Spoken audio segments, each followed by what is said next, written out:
So. All right. Hey, everybody. We should be live. This is Jeff Annison and Paul Scanlon, Susan Bonds, Alex Liu from 42 Entertainment.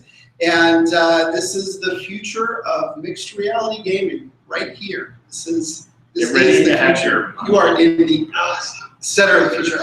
Kill your sound on that. So just to introduce ourselves, this is our second webcast like this, and so we appreciate you guys tuning in. We welcome any feedback that you've got. All these are a little bit of experiment. We're getting a little bit better each one that we do, and so we'd love to hear your feedback when it's all said and done. There is a comment box off to the left over here if you're watching on YouTube on the PC where you can type in comments. And we'll be monitoring that and taking questions from people throughout the Hangout. But really what we want to do is we just want to invite you guys in to get a chance to have a casual, candid conversation with the genius minds at 42 Entertainment and Animal Repair Shop. So with that said, before we begin, Paul, do you want to make our big announcement? So you're hearing it for the first time.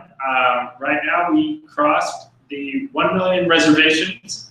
So we've now had over $1 million in reservations. So we appreciate your support. Awesome.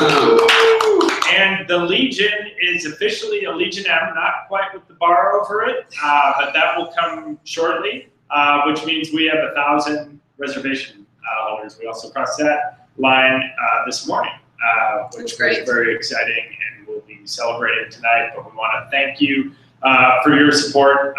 We're excited about the reaction and the resonance that we're creating, and we're going to just keep building and getting the Legion to be even bigger and greater. So the whole reason, though, that we're building this Legion is so we can develop amazing projects with amazing people like this. And so we're not going to talk too much about that today. There's nothing that we can release or talk about right now as far as that goes. We do have a press release.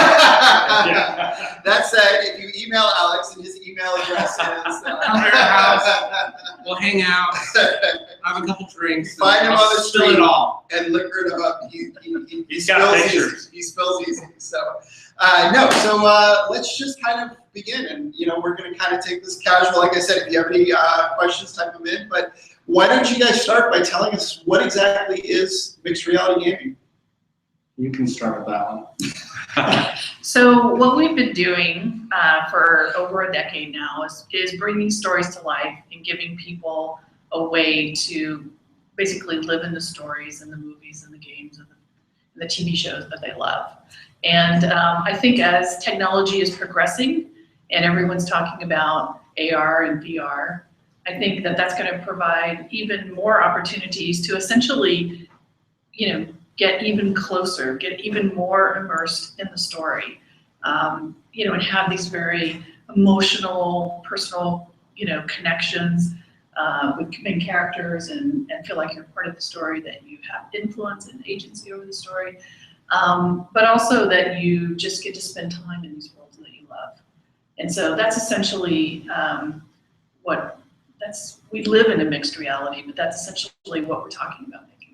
And one thing that might be interesting, Susan, is because for a lot of the viewers here, I'm willing to bet that they've seen or experienced something that you guys created. Do you want to talk a little bit about some of the massively cool things that you've already done? Sure. So one of the first things that we did was to create a bridge game between Halo 1 and Halo 2. It was a little project called I Love Bees. And that was quite a challenge because we live in the present day. And the world of Halo is set 500 years in the future. So, how do you bridge that gap? How do you bring that fictional world into a reality that can cross your path? In this case, an alternate reality. And so we created an alternate reality game where essentially you got to, there was a artificial intelligent creature who crash landed on Earth, went back in time, crash landed on Earth, and started rebuilding. It was a communication AI.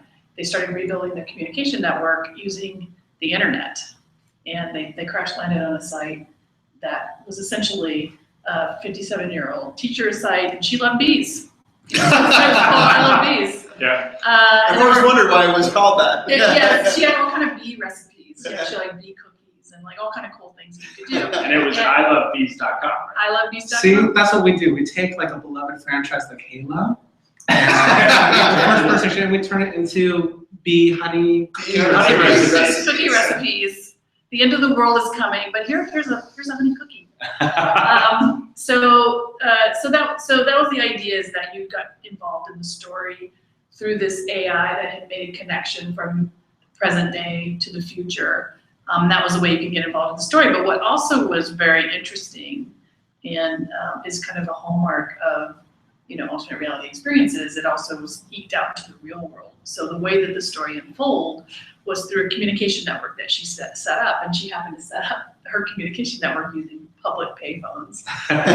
So people had to go out. Remember those? Yeah, I know. We might have to explain this for some of the younger Yes, members you of the used to be audience. able to go to a phone that was out in public and put a quarter in and be able to call somebody.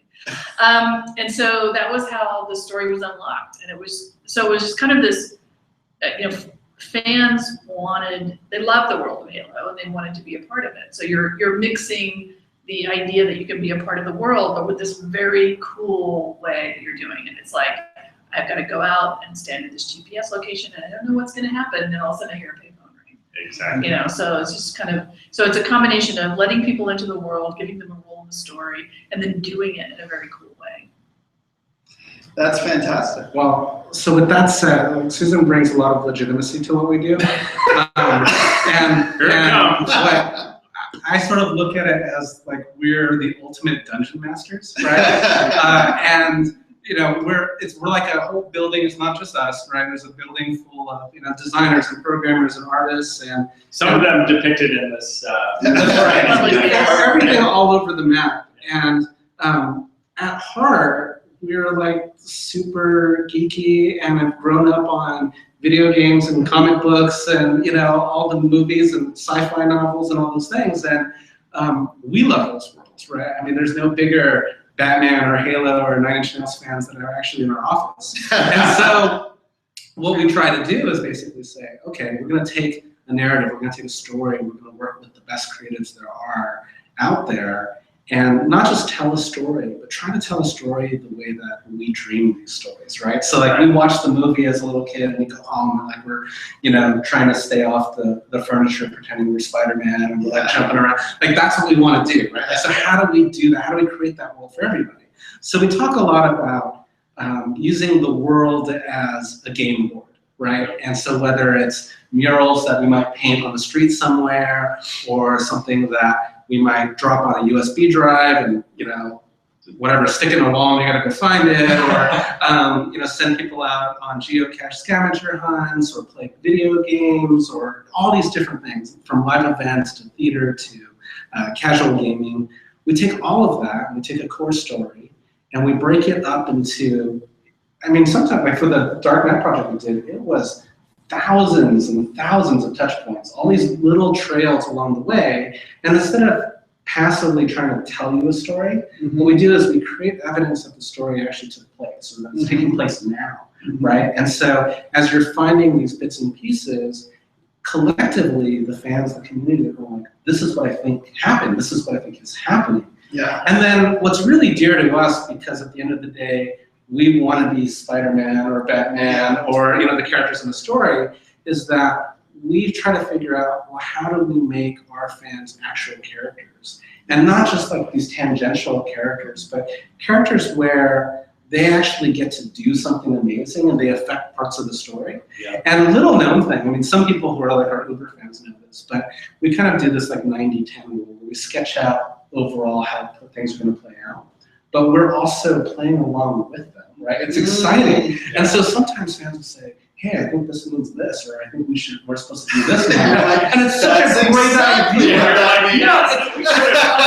It's less that's exactly what we should do. But the thing is that, here's the thing, we are fan boys making stuff for families. I shouldn't say boys. Boys and girls. Yeah. And so, when they're like so excited about what we're doing and they add things to the fiction that makes sense, that we can put it in, then of course we want to like bring them part of that. And I think that the relationship is not like, oh, they stole that idea. It was more of like, hey, that was awesome. Like they're playing along with us, and they're throwing us these little nuggets and things, and it's really the thing that's very different is that not only is it sort of coming from a place of passion, but it's also coming like, you know, we're so excited about it and we want to play along with you. Like that's really the idea. I mean, and well, that comes through. I mean, like with the Dark Knight example, I mean, why so serious? There's so much original content that was created to support that. I mean, it's amazing, the level of detail. I mean, can you talk a little bit about walk us through, like that example, the very first step, really like, you know, Well, from a fan's perspective, how do I experience and this? I think starting with how you started it, because I think that's really pretty cool. Well, I think from a fan's perspective, you know, especially for the big superheroes, and apparently you have to choose between Batman and Superman. Who knew? Who knew? But our team is definitely on the Batman side. But anyway, when you think like, so a big movie comes out and you think, oh, that was an amazing world. But I now got to wait, you know, for the next one to come out. So the idea was really, well, what if you didn't have to wait? You know, what if from the last frame of one movie to the first frame of the next movie, you could live in Gotham City in real time, you know, interact with these characters, you know, do things, you know, meet new characters, you know, do things that would only happen in the world of Gotham City. And that could be wherever you were, or you could go to specific locations and have this collective Gotham City experience. And that was really where we started, is like, how can we become, we meaning everybody, become a citizen of Gotham? And what would that mean? You know, everything from, if you watched Batman Begins, you knew that the head of the mob had been assassinated, the mob was now decentralized, to, you know, this Joker card had appeared on the scene and nobody was really taking him seriously, you know, to, you know, people having conflicted feelings about Batman, you know, and is he really a good guy or is he not a good guy? And these are all things that if we really lived in Gotham City, we would be talking about. It'd be in the paper. Exactly, you would read it in the newspaper, and so it really, you know, that was the core idea, is that because and essentially, because it started really as a U.S. only campaign, and pretty soon, like, because we had people playing in over 75 countries, we, you know, because the web is worldwide, we realized that Gotham City is wherever you are, right? So that was kind of an interesting revelation, but that was kind of the core premise, and then of course, I think The Dark Knight also stands apart, and I'll let Alex tell all the sexy, cool stories, but it stands apart because it was told over time, a significant amount of time, and up until then, you know, alternate reality games had just been for like a set number of weeks, you know, and then they were over, and you kind of had to be there from the beginning, and this was something that you could jump in at any time, and it was over an extended period of time, you know, almost a year and a half, and it was just like showing up in LA. What's happening in LA today? And I was like, we're showing up in Gotham City. It's like, oh my goodness, what's the Joker up to today? So that was kind of the premise. So just real quick on that, how many years before the movie came out did you start preparing? And like when did 20 years. Yeah. Well, it was actually, we started about a year and a half before the movie came out. And we started almost right away with engaging the fan community, because we knew that was a really strong community of people who really wanted to get involved. So I think that we wanted to immediately start teasing them. And so one of the first things that we did was to take something that was maybe by people who were marketing the movie considered you know, conversation that was going on that was both positive and negative, and how can you turn that into a positive? And that was the casting of the Joker. And I'll let Alex tell that story. Yeah, you gotta tell how do you see this all? Like I said, like she's making this all sound credible and like a lot of work and all this thought that goes into structure. No, I mean it really is an incredible amount of work, right? Yeah. And there's a lot of people who try to do similar kind of things, and they don't understand how much of, you know, maybe a little overboard to call this, but kind of the science to it, right? I mean, we have a lot of data.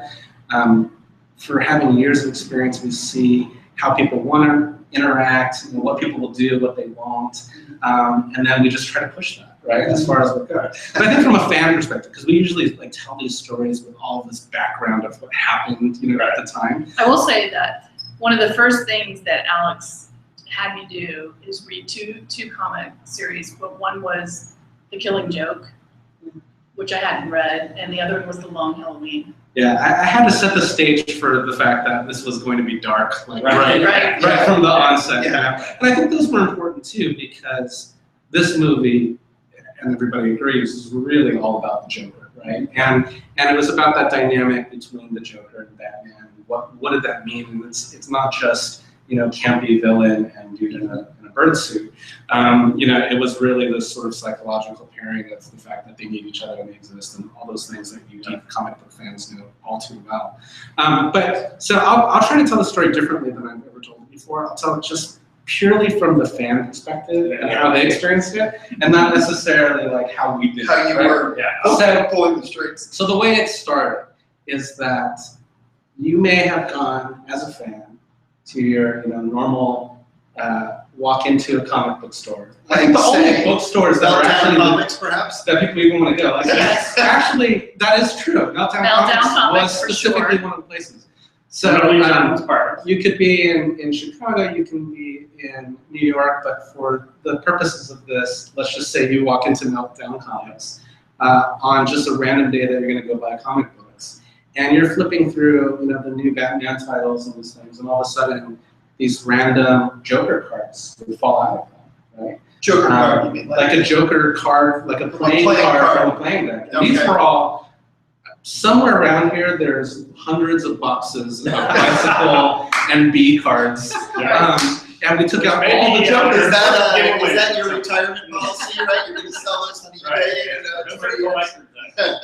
I'm a killer poker player now. Jokers. But so we took all the Jokers out. So you find this Joker card, and what it said on it was, I believe, Harvey Dent 2, T-O-O. And that was it, right? So as a player, what do you mean it said? Like it was printed on the card? It was written on the card, and it was kind of the scratchy Joker writing. And I'll tell you guys a story about that in a second. You're right. That's right. Is that so that they would see this. And so there was no URL, right? There was no prompt to go do anything. That's all it was. And we're really talking about maybe a couple of hundred cards across the country. Okay. So within a few hours. That were distributed, I assume, by machines automatically into the comic books before they were shipped all over the. Maybe not. They were Carefully distributed by hand drone. placed there. So we're really hands-on, right? So like, as what you guys were starting to say is that because I was such a huge comic book fan, looking at those things, like one of the things that, and I'm also a graphic designer by trade, one of the things that I was so interested in, that stuck with me since I was 11, was the sort of, you don't see it in all the comic books, but there's some where you have the Joker and he sort of has that scratchy blood writing, right? And so I did that for the entire campaign. Like everything that you guys saw was that. That was me like sitting there in a room with like pens. So an interesting story about that was that, and when I first started, it was a little more controlled, and I was trying to have a certain look. And then I got like these weird quills and ink, and it started getting. It got a little bit more chaotic. Yeah, it got messier, and the studio would not like this term, but like bloodier and crazy, and so by the end, it was like almost illegible. I was like basically painting, like the Joker, slowly becoming. And like that was my part of getting to play, in the ARG, right? So, all right, so jumping forward in time, it was us, it was our team. One of these things, both, you find this card. Looking at it, going. All right, so you decide, hey, you're gonna take a picture of this thing, you're gonna scan it. I mean, you gotta realize like iPhones weren't even big yet at the time, right? Yeah. And you upload it to, comic book resources or whatever blog that you're talking, or message board that you're talking about. So that happened within a couple of hours, right? These images from all around the country of these cards are shown. Well, it just so happened that Warner Brothers that day, they had released just a really small teaser site for the movie that was going to come out. And they had announced that Aaron Eckhart was going to play Harvey Dent. Yeah. So we created a campaign poster that's just that red, white, and blue flag behind, Harvey Dent, and it says, I believe in Harvey Dent. So that connection was made.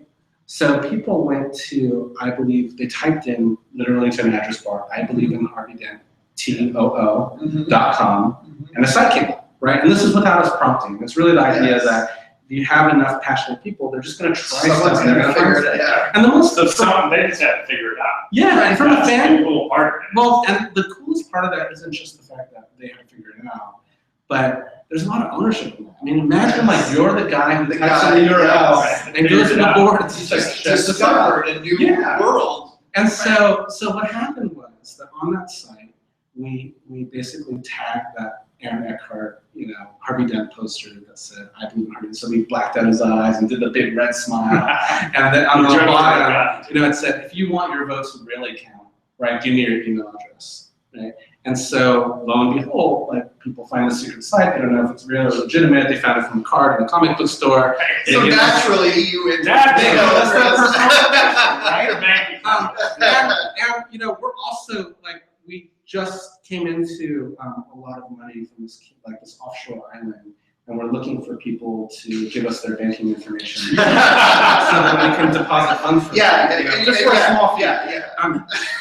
But so what happened here is that when we emailed you, and it was a message from the Joker, and we gave you an X and Y coordinate and a link to come back, and you removed, essentially what you did is you removed 1 pixel from the Aaron Eckhart, Harvey Dent image, and you're revealing a new image of the Joker that nobody had seen before, right? And so, yes, it might have just been a few people who scanned these cards, let people know, but now everybody got a chance to remove 1 pixel to reveal the Joker. And this is, you can tell a little bit of background there of like why revealing the Joker picture was so important. Just real quick, how many pixels were there? It was about 97,000. 97,000. So it was something that required you to go out. But I think one of the cool things about this type of activity is that, let's say you are a Batman fan, and let's say you've been talking about Batman forever to your kids or your wife or your husband or whatever. It's like you're a Batman fan.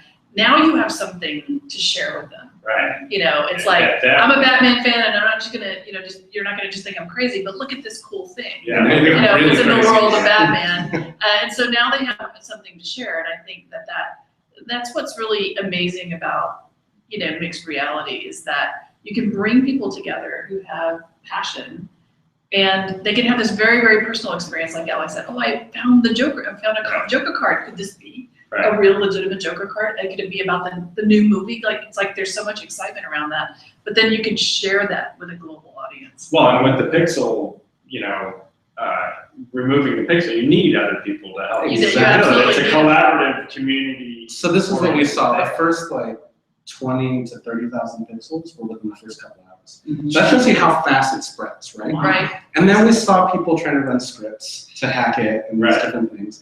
And so we stopped all of that, right? But they had no choice. Could you put in the same email address? No, you couldn't. So you had unique codes, right? Yeah, and again, this is kind of dating it, but there was there was no Facebook at the time, right? So what was really big at the time was Dig. Yeah. And then all of these movie blog sites. Right. So what they did was they started emailing all their friends and emailing all these sites and saying, we have to unlock this thing. So it took about 20 hours. Yeah.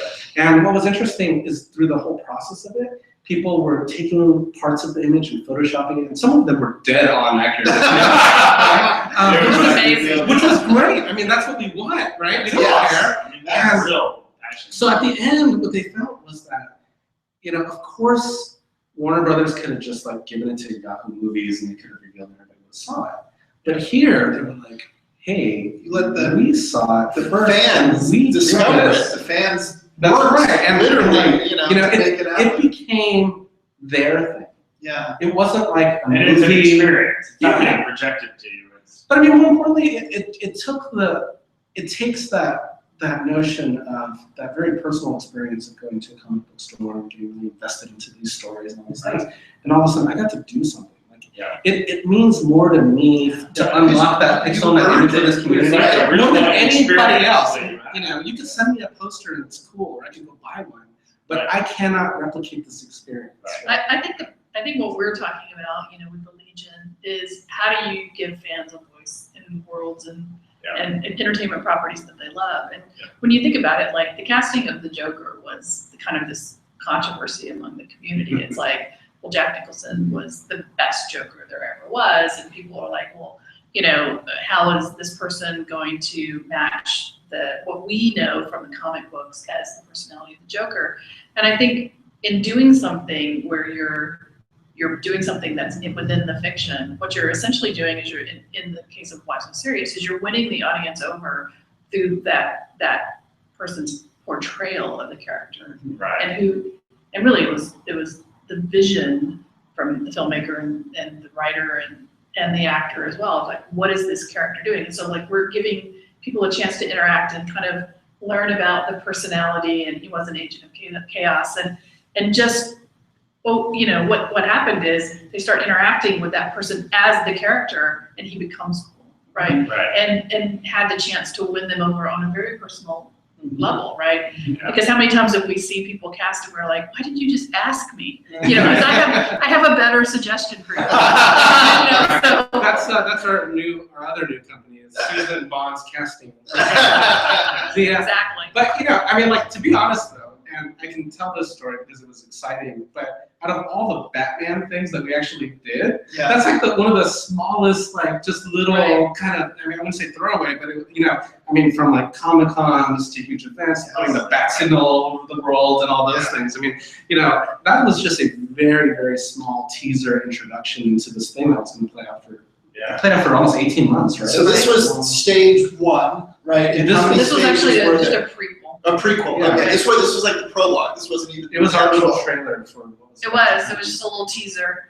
But yeah, I mean, there were 34 weeks of interactive fiction, and you know, 281 live events. I mean, it was just a lot of, and spaced out, you know, as you would, you know, in a real city, things ebb and flow. So like, you know, the focus would shift from one character to the next, but the Joker was consistent all the way through it. Yeah. No one really knew what he was up to at the beginning.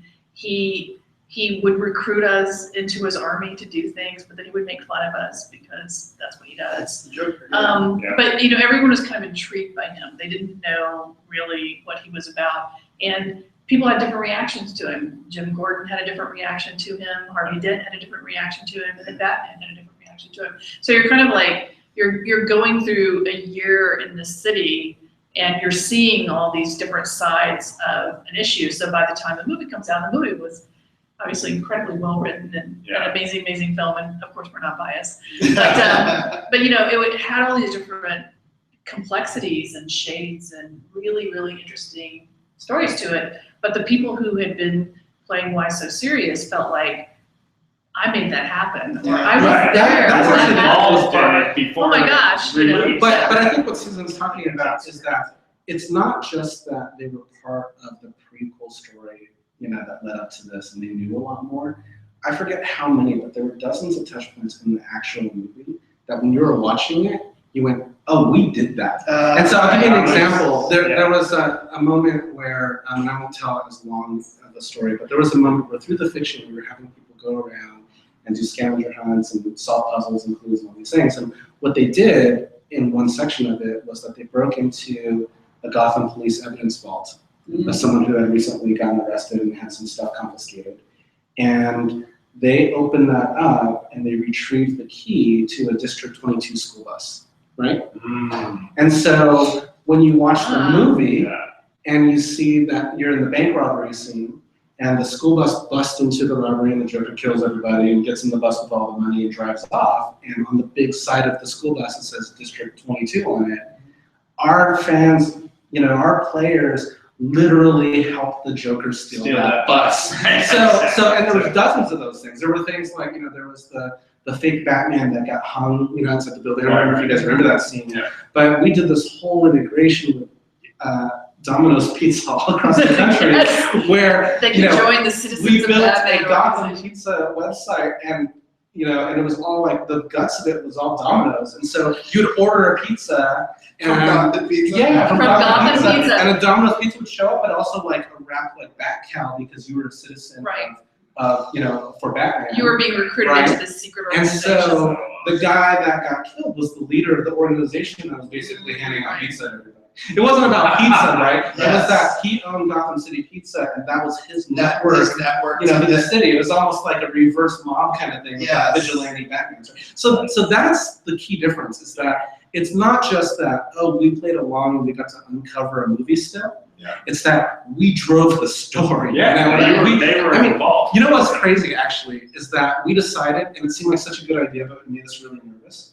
We decided that we were going to elect Harvey Dent as the district attorney, and we were going to put it to a popular vote. Well, we were gonna have a general election, and we also came up with a couple of people who were running against him. Okay. You know, so we created their campaign websites too, their platforms, Didn't you have like a van and like? and well, so. I went so far beyond that. What was kind of interesting, and this is again an advantage of using the world as your game board, right? When you're doing these kind of experiences. What was interesting is that the primary was going on for between Obama and Clinton.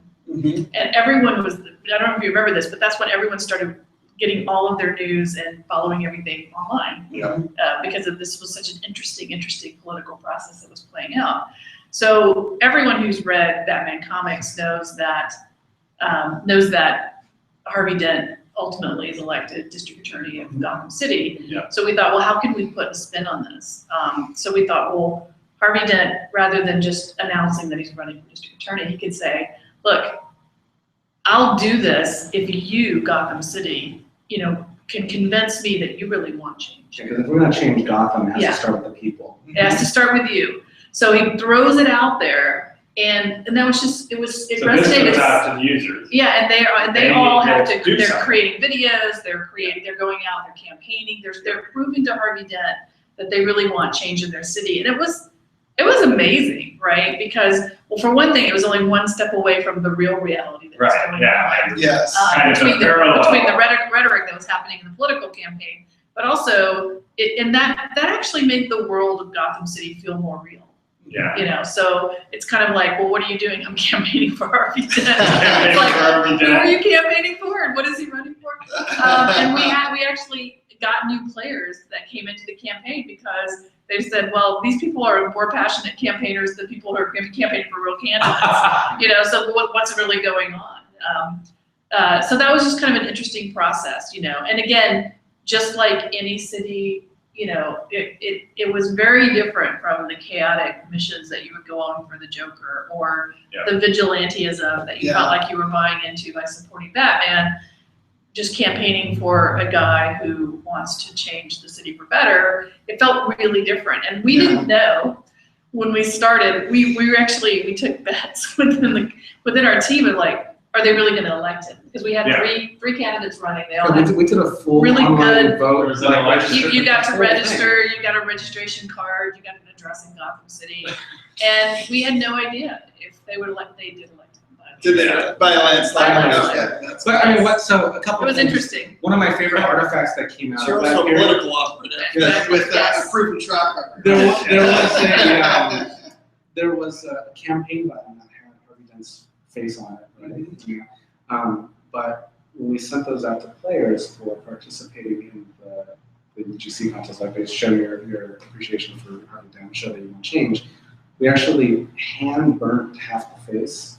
Right. So that Foreshadowing. so it was like foreshadowing, and it's awesome. I wish I had one to show the screen right now. How did you hand burn them?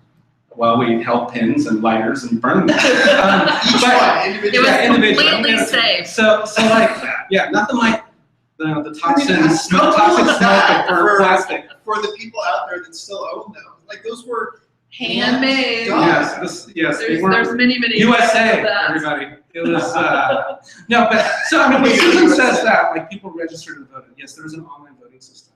But really, what happened was that previously in the campaign, we had put up a website that was like the Gotham City Transit system, and on that side, if you went into the source code and pulled off like the maps out, you could actually piece together an entire map of Gotham City. Like it looks like so a Manhattan they map. hacked the site. So, yeah, but they did, of course, Yeah, because of there were course, puzzles yeah. and they had to do it. And so people already had these like huge maps of Gotham City. It was all built down to districts and everything, right? So when people submitted their entries to show their support for Harvey Dent, we mailed them a physical registration card, like one that you would Based get, on the district you you know, were in. and it was like perforated, and you would turn the thing and mail it in, and the whole thing, right? And not even that, but based off of all the districts, you had an address. So you could look on the map and say, I live here in Gotham City on this street. And those kind of details are the things that make you, when we say we want to make you feel like you're a citizen of Gotham, like we mean it, right? We're going to go to that extreme to do it. And I think like we should try to turn this a little bit towards the Legion M thing. I think the reason why we're telling stories is not to talk about like how awesome we are. No, it's really about that. When we're talking about, you know, we did all that, and that was just a promotion for a movie that comes and goes, right? But quickly, if I can interrupt, one thing I would, and maybe you can work this in, is I'd love to hear about the stats. Because the stats are, you know, you started, you know, with a couple Joker cards and comic book stores. You can't ask me because I'll say like it was trillions. And I'll ask the trusted source.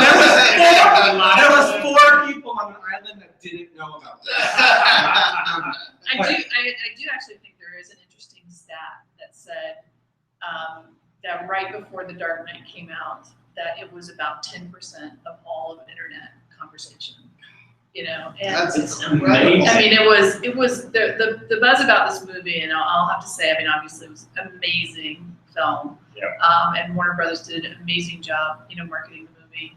But this was really just so unexpected, and I think, you know, it was something that people for a long time have been wanting to do. So, you know, we had, I think we're in the Guinness Book of World Records for it. It was the largest ARG ever done. Oh, wow. And 11 million active players in 76 countries, but a lot of people watching, literally tens of millions of people watching. I mean, if you think about it, it's truly astounding because this is before Facebook, right? I mean, yes. So this is getting from a few Joker cards to 11 million people interacting. I mean, people had some like really convoluted MySpace pages at the time. Yeah. Right. Yeah. But it was over 300 hours of gameplay. Well, yeah, I mean, So but it was alone, a significant. it's huge, right? Yeah, the script for the experience was about over 1,800 pages. But I think that what it proved to us is that there's an appetite for this, and I think that, you know, now it's, you know, we're looking at. I think the view of entertainment has changed. The consumption of entertainment has changed. We've been talking about that for a long time. But I think that if you're really, really, really interested in something, then, you know, you want it to extend, you know, past the half hour or the hour or the book or whatever it is that you're doing. You know, I mean, I remember when I watched The Red Wedding. Everybody remembers that from Game of Thrones. I hadn't read the book, so I was completely surprised. Yeah. I literally was grieving for like 2 or 3 days, and I had the Twitter feed up because I had to grieve with the community. It was like we were going through it together. It's like, what just happened? And how come you people who read the book didn't tell us, prepare us in any way?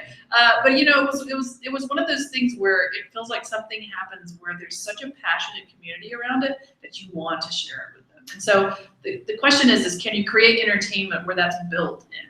Yeah. You know, it's like, you know, we had things happen in Gotham City, you know, where it would happen on a certain day. So just like in LA, you would have to be there on that day. So like on the web, you could literally create, you know, these moments where people came together, and we would have, you know, instantaneous crowds of like 1.5 million people come together, and eventize the web. And you know, when we first started putting content on the web, just like everybody else, we thought, oh, we'll just put TV on the web at 7 o'clock on Tuesday night. People will show up, but people view that screen as like, that's my portable. I program it. Right. I have control over all my digital screens. No, we control you. So what you have to do, what you have to do as a content creator is you have to create a valuable enough event where people feel like, oh yeah, no, I'm showing up at the point in time. I don't want to miss that. Yes. You know, and I still think there's very few TV shows that do that, but there are TV shows that do that. Yeah. Obviously Game of Thrones, and not to give myself away, but The Walking Dead. Which I could talk about at length. I won't. But you know what I'm saying? I think there's an opportunity as content creators to do things that make people feel like you know, they have more say over when and where they can participate and to what level they participate. Well, that's what I think is so fascinating, so powerful about what you guys are doing, right? Because it's, you know, ostensibly for the Dark Knight, it was marketing, right? But it was really, you're creating art, right? You know, and I think that for me is with the Legion is what's so interesting about it. You know, I mean, you're creating, you know, these experiences and these things that are so valuable, and the fact that they happen in real life, right? And it involves interaction and it involves community and all this sort of stuff. It's original. It's really, I mean, this was related to the Batman property, but it's in and of itself, it's original content. And like Susan said, I mean, it's a script, it's a story, Right. it's and to be fair too, we worked very closely with the filmmaker. Very well. Yeah, I was gonna ask. So we were working with Jonah and Chris Nolan, Yeah. who had written stuff, and you know they approved everything and gave us notes, and we worked on their Yeah, story. the character was- That's actually adding to the camera, right? I mean, you're coloring areas Chuck that have never Roven been, and that have never been. Emma Nolan, who Emma produced it, Thomas. like we were, Yeah. Emma Thomas, who were working on it, and then you know Jordan. I mean, there's like a lot of people, you know, from that side. But even on that side, right, it was very different than the marketing machine. We worked with a lot of those partners. It was really treated as content and story extensions. Yeah. And if we did things, and there were things that we planned and did that didn't necessarily hit the right mark, and so we scrapped it and redesigned a bunch of stuff. But it had to all fit. It all had to be part of the same universe, right? And so they treated it like that. And maybe in another talk that we do sometime in the future, we can talk about the Nine Inch Nails project. But it was the same thing with that. We did this great concept album that sort of did a similar kind of thing, but all about music with Trent Reznor. And he even went publicly, you know, as far as say to everybody in the middle of it, like, this is not marketing, right? This is the album. This is, yeah, If you know, yes, there's listening to it as part of it, yeah. but if you want the full extent of what the album is called Year Zero, this is part of it. This You know, this is- extension is what's going on. Yeah. And so, you know, I actually think that this conversation for people who are coming up and have come up in the digital age, they probably look at this conversation and laugh, right? Because the lines for them are not as concrete as they are for us, because we're used to these anchor entertainment products, and you know everything is defined around those. But people coming up today, Yes. they're thinking about world building, Yes. and they're thinking about all these platforms at the same time. So for them, they're not necessarily saying, oh, well, what is this and what is that? They're just thinking of like, well, how can I build an audience? How can I get people interested in this world and this property?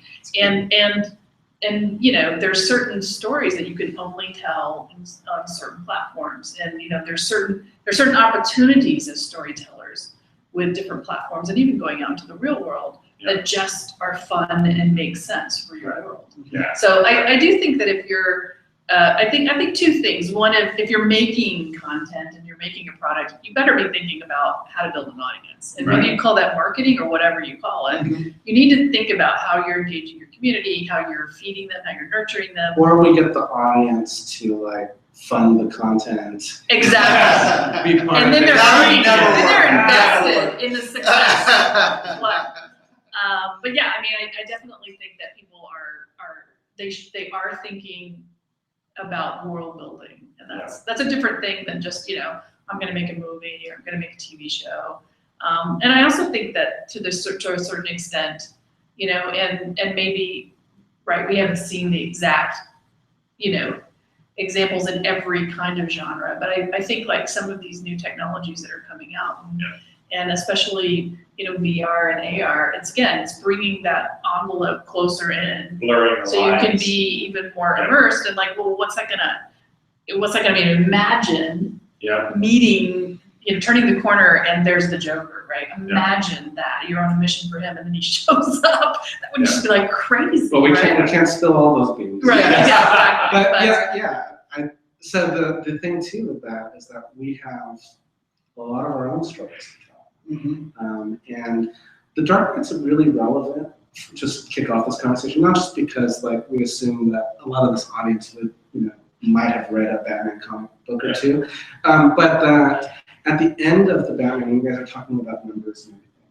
The movie comes out, right? And it was hugely successful and blew all expectations out of the water. It was fantastic. And what, you know, we were done, and the studio was done, and everybody was celebrating.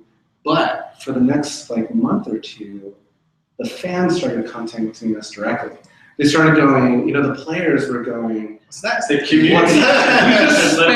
we They just did not want to give up on being a almost citizen 2 of years Melbourne. of our life logging in, talking to each other, and solving puzzles and figuring out what we're going to do. Like, what's next? And so they started channeling their energy into making all these thank you websites, and it was so amazing. It was and amazing. flattering. And one of the things that we saw from that was like, well, hey, this is, we love doing it, but people really love doing it too. Yeah. We're not trying to replace traditional entertainment forms, but there is a new form of interactive entertainment that puts you in the story.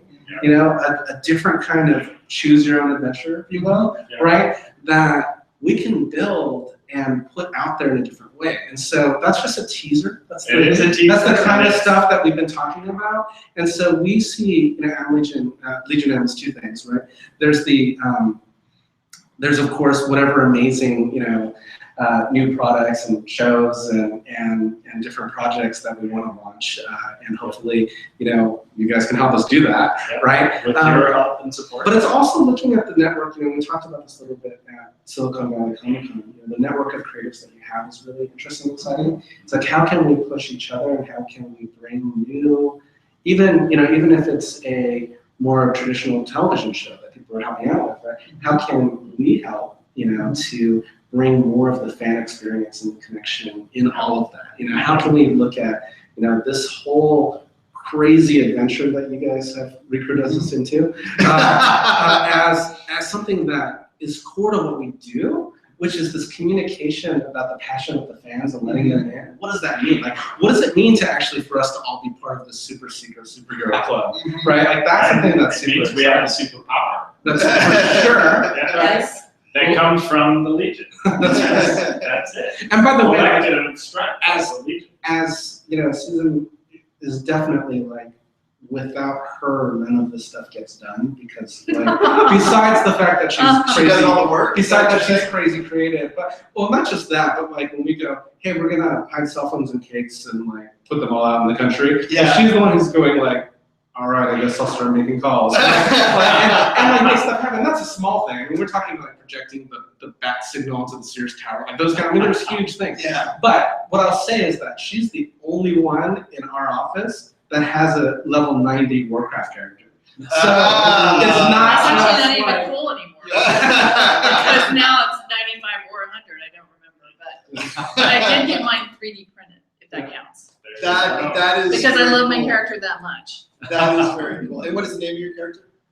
What's the name of my character? Oh, yeah, 'cause okay. On a button? No. It's That's okay. secret. We'll All figure right. it All out. right. There's clues. Yeah, In the she has comic book stores. she has Email so us. much like treasure and cash. Like definitely I hack don't her think part account. of the game. I'll tweet out what her character name is. You guys can hack that. Divvy up all the stuff. But I think to that point, I think that, I know that as a gamer, I'm an achiever. Yeah. I like to understand what's out there, how far you have to go, and I like to attain that goal of like, what do you have to do at this level? What do you have to do at this level?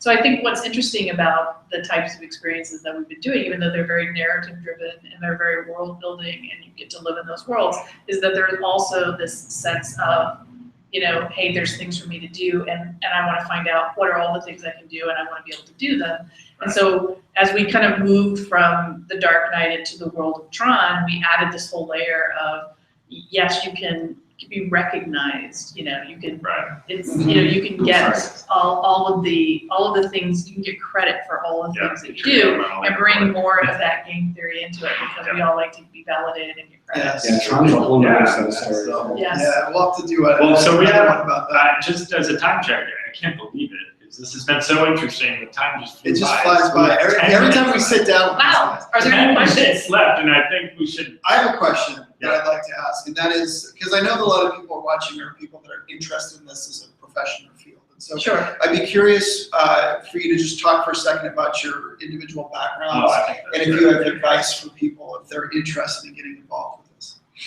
Again, I defer to you. That sounds like a really official question. So my background may be He is the unusual, Joker. but I'm an engineer by training. I went to Georgia Tech, and then I had the great privilege of working with Disney while I was going to college, and so I came back after being in aerospace to Imagineering and became an Imagineer. And one of the things, and this is where I connected with Alex, because Alex was also at Disney, one of the things that Disney teaches you is to craft an immersive experience that's around the guest. The focus is on the guest. The focus is on the guest's point of view. And everything, as a designer, you're looking through the lens of, how is a guest going to, interact with this? How are they going to read this information? How are they going to interpret this interaction with the character or whatever it is you're doing? And I think essentially that is experience design.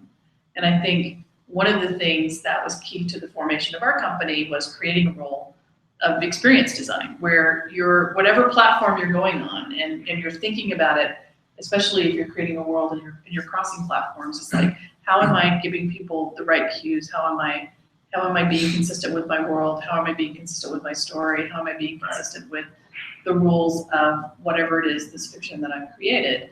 And I think experience design is one of the key things that was key to our success. And Alex, of course, is one of the best experience designers in the world. In addition to being amazing.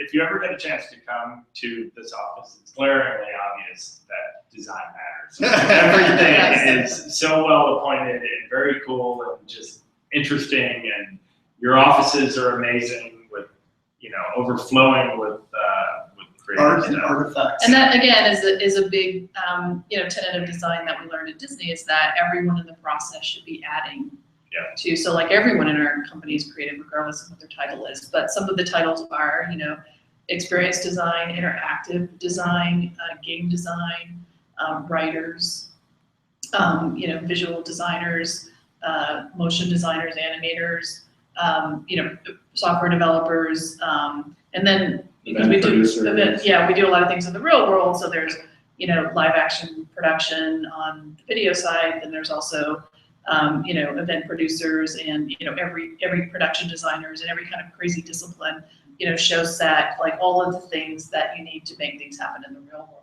And I think that you mix them all together, and what you get is that kind of attention to detail, which if you've ever been obviously to a Disney theme park, you realize that all of the details add up. And we try to do the same thing for our experiences. It's like everything adds up to this kind of complete picture of the world that you're immersed in.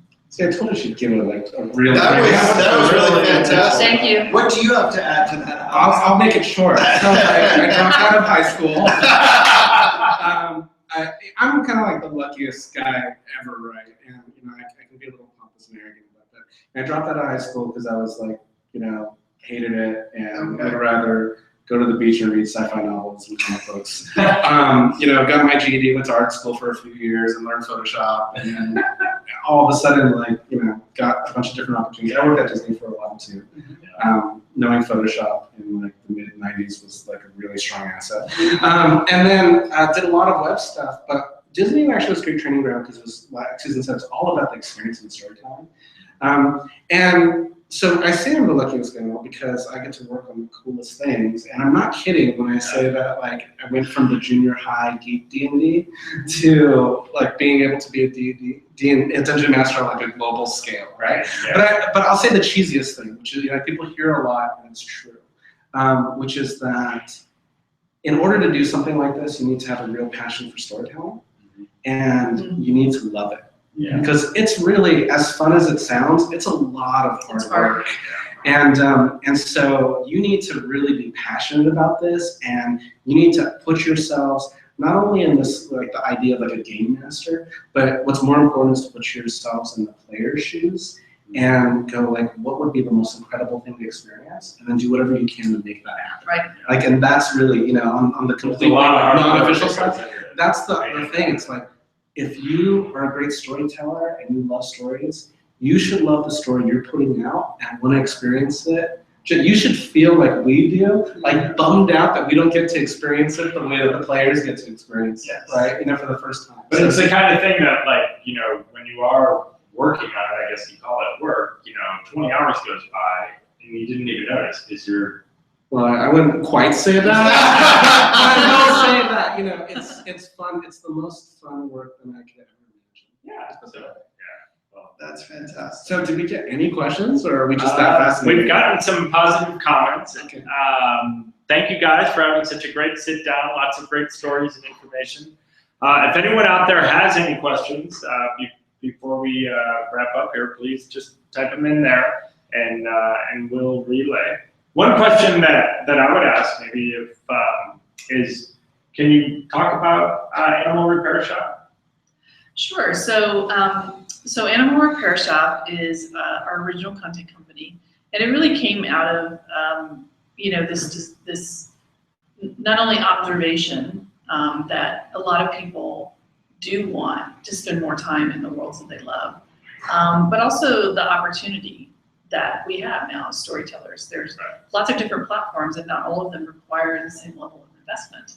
You know, and if you have a great idea, the barrier to getting that to an audience is lower today. And so I think that what we're interested in doing at Animal Repair Shop is kind of meld that, as Alex said, the craft of storytelling and experience making, you know, with things that are original, because I think that we all love these big, huge franchises, but, you know, just like some recent examples, it's like originality can come in there and really surprise people. And I think, you know, obviously imagination's limitless, but there have just been some really great stories that you thought, I would love to see that world come to life. You know, I'd love to live in that world. I'd love to be in that world.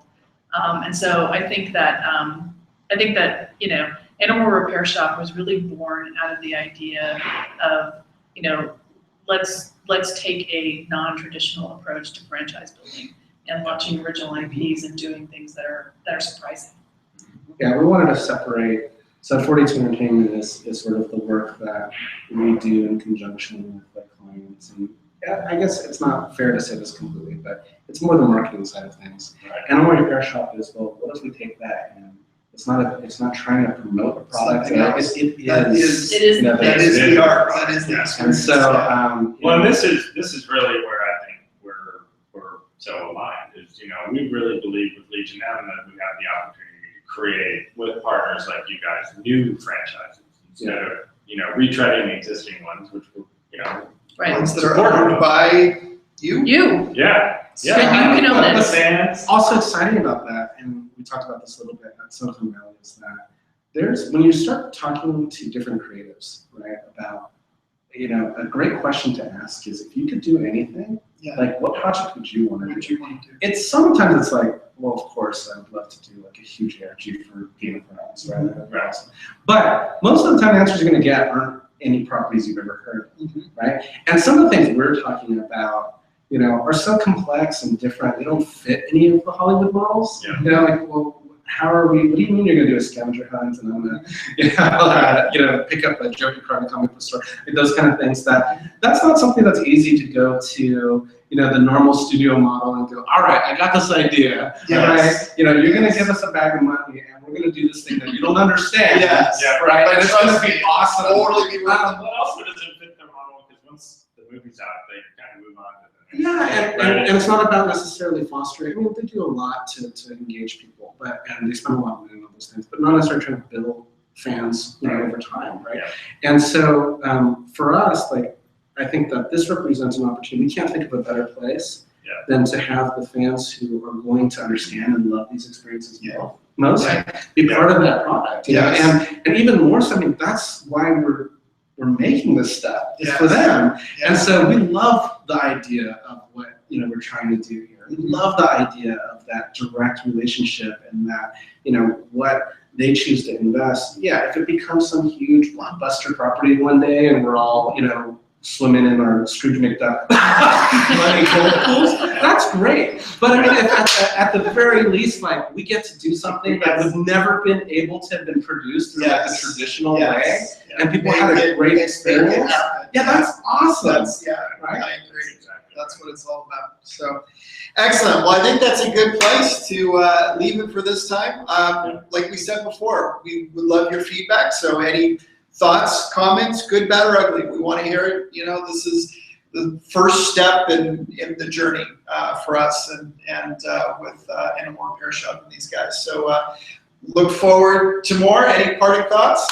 Well, I just want to say thanks to both of you Yes. guys. I mean, because, you know, it's funny, as we were, you know, conceptualizing Legion M and we're out talking to all the different creative allies and other, you know, folks in the industry.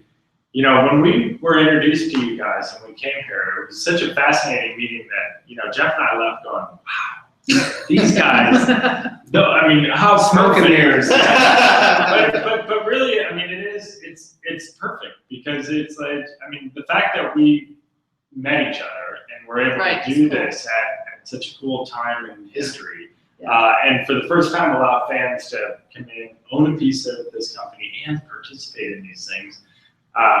We're just super excited. We're grateful that you guys are on board with us, and we're grateful for your time to do this, and we're just excited. And I think we're grateful to you, and you should also be excited for the cool stuff that we're gonna do with these guys. Yes. So more to come on that. More to come. And you have closing thoughts because I have some. Well, I think that, you know, what we've been doing for the past 10, 12 years is for fans and listening to fans, you know, and learning what it is that they're interested in and interested in doing. So hopefully we'll do justice to the great knowledge that you shared with us when our stuff comes out. So speaking as someone who's blown like way too much money on collectibles and movie memorabilia and making homemade costumes and the whole deal, right? Like, I think that you guys out there should really tell all your friends, you know, grab some people and, you know, yeah, investing in something is like different. It's new. It's all like this new thing. But for money that you might blow on a couple of graphic novels, I'm sure, right, you can fund some amazing content and be a part of it, and also help bring to life new experiences that people haven't had yet, right? And so, like, I think that's super exciting, and you know, I think that, you know, if you guys love content and love these worlds, like, I would jump at this chance. Like, that's what's exciting to us. And I'm not just saying that because I want projects funded. Yes. But I mean, I think this is a cool, like, you know, there are all these questions that were brought up at the Silicon Valley Comic-Con. Yeah. We were all like, wow, that's awesome. These guys have all these great ideas. So I can't wait until, you know, this kicks off and some funding rolls in, and then we can all figure out together with all the creatives that are involved. Yes. Like, what can we do to make this really special? And it's really going to come down to you guys. I mean, this is unlike, this isn't smoke and mirrors, right? No. This is really, you know, these guys are all passionate about like making cool stuff, like wanting to build a company that's like fan driven to make cool stuff. Like, that's, you know, if you've complained about if you've complained about like how much, you know, movies suck these days or that game sucked or whatever, then like, here's your chance to be part of it. And you can make something that sucks too. No, I mean, like, let's see what we can do together. It'd be awesome. Prove to us that you care. That's right. I mean, that's my little like hard sell, but I believe it from like the bottom of my heart, right? So I feel like hugging you right now. I know. Let's not I go know. that We'll do far. that off camera. The new spokesperson for Legion. So, all right. Well, thank you, everybody. And I'm gonna. Oh wait, hold on. Is there another question? I'm excited to see what you guys are going to do in the future. Personally, I love the immersive experience. Awesome. Thank you. Thank you, Thank you. Tiffany. Yes, thank you. Everybody. Thank you.